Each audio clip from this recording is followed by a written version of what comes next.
So you're ready to power your entire house with solar. And I'm not talking about just a few lights here and there. I mean everything. The fridge, the well pump, the whole shebang. To do that right, you can't just guess. You need a proper engineering blueprint. And in this explainer, that's exactly what we're going to build, step by step. Okay, let's just dive right in, because this part is so important. We've all seen those simple online guides, right? The quick start calculators that make it look so easy. But here's the real question. Are they just simple, or are they straight up dangerous? Well, the hard truth is most of them skip over the critical details that stand between a reliable system and, honestly, a catastrophic failure. And this slide right here really shows you the gap between that simple advice and actual engineering reality. On the left, you've got the easy rules of thumb you find everywhere online. On the right, well, that's the stuff that actually keeps your house from burning down. We're talking about things like cold weather voltage spikes that can literally smoke your charge controller in an instant, or understanding that an inverter has to handle a motor's surge power, not just its running power. Today, we're going to live on the right side of this slide. So where does a real design actually begin? Hint, it's not with picking out solar panels. It's not about choosing the coolest looking batteries. A professional, reliable design always starts with one specific number: your actual energy consumption. This is the foundation, and if you get this wrong, you could have the most expensive system in the world, and it would still be built on sand. The key metric we are hunting for is daily energy consumption, and we measure it in watt-hours. And look, this isn't some vague estimate. It means you have to make a list of every single thing you want to run, from the big stuff like your AC down to your phone charger, and figure out exactly what it uses over a full 24-hour day. Now, the formula itself is actually pretty simple. For every single appliance, you just multiply its power in watts by how many hours it runs each day.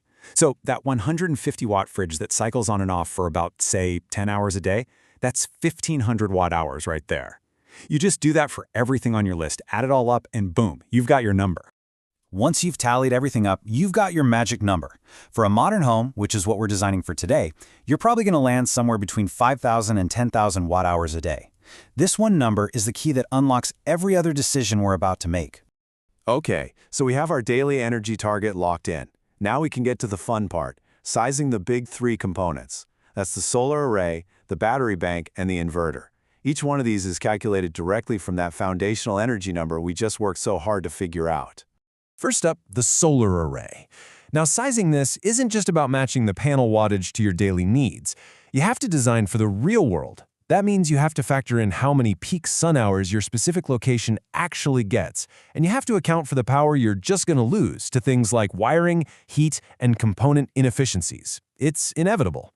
So this formula right here is the one that really matters. You take your daily energy need and you divide it by your peak sun hours and your system's overall efficiency. And let's be real for a second, no system is 100% efficient. You're usually looking at about 75, maybe 80% if you're lucky. This math makes sure your panels are sized to generate what you actually need, even on a cloudy day. All right, let's talk about the component that trips up more DIY systems than anything else, the battery bank. Its job sounds simple, just store power for nighttime and for cloudy days. But I'm telling you, undersizing your battery is probably the single biggest cause of system shutdowns and just total frustration. And this right here, this shows you exactly why the type of battery you pick is so critical. A classic lead-acid battery? You'll damage it if you drain it past about 50%. But a modern lithium battery, you can safely use 80, even 90% of its stored energy. That means for the same advertised capacity, lithium gives you nearly double the usable energy. You absolutely have to factor this into your design. Finally, we have the inverter. That's the box that turns the DC power from your batteries into the AC power your house actually uses. And here's the deal, two numbers matter. There's the continuous load, which is the steady power your stuff draws. But then there's the surge load, that huge split-second spike of power needed to kickstart a motor in a pump or a fridge.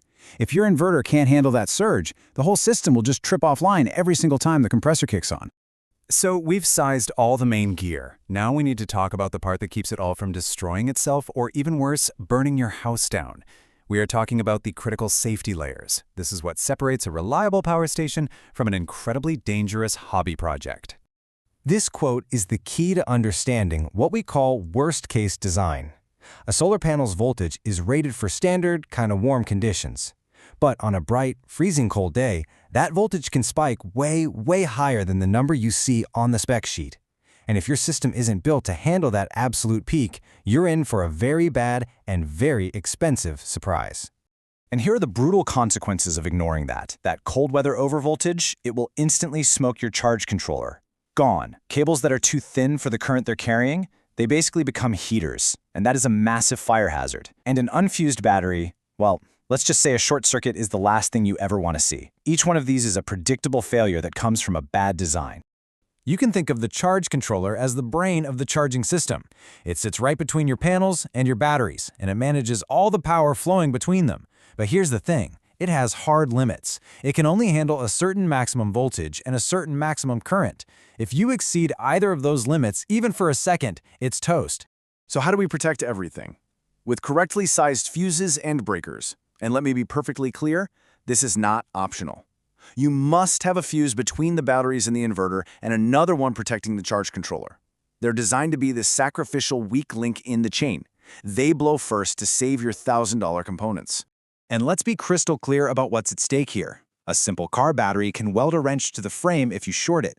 A whole house battery bank contains an astronomical amount of energy. An unprotected short circuit isn't a little spark, it's an explosive event, totally capable of starting a catastrophic fire. That fuse right next to the battery, it is the single most important safety device in your entire system. As we start to wrap this up, let's focus on the golden rule for any system like this. Design first. You can go out and buy the most expensive, top-tier equipment on the market, but all that premium gear can never, ever fix a bad plan. This right here is the core takeaway of this entire explainer. When a solar system fails, it is so easy to blame the brand of the equipment. But the truth is, the vast majority of failures were guaranteed to happen from day one because they were built on a fundamental design flaw. So what are the red flags of a bad design? Well, you've got undersized batteries that can't even last the night. You have inverters that are constantly tripping because of surge loads, unprotected wiring, which is terrifying, and maybe the biggest one of all, a plan that only works on a perfect, sunny 77-degree day, but completely ignores the real-world extremes of heat and cold. And please, never forget this fundamental truth. Electricity doesn't forgive mistakes. There is no close enough. It either works safely and correctly, or it creates a hazard. Electricity doesn't care about your good intentions. It follows the laws of physics, and it has absolutely no mercy for bad math. So as you move forward with your own plans, ask yourself this one simple question. Is what you have a true blueprint, something engineered for reliability and safety, or is it just a guess based on a simple online guide? The answer to that question will determine whether you end up with a power system or a permanent, very expensive problem.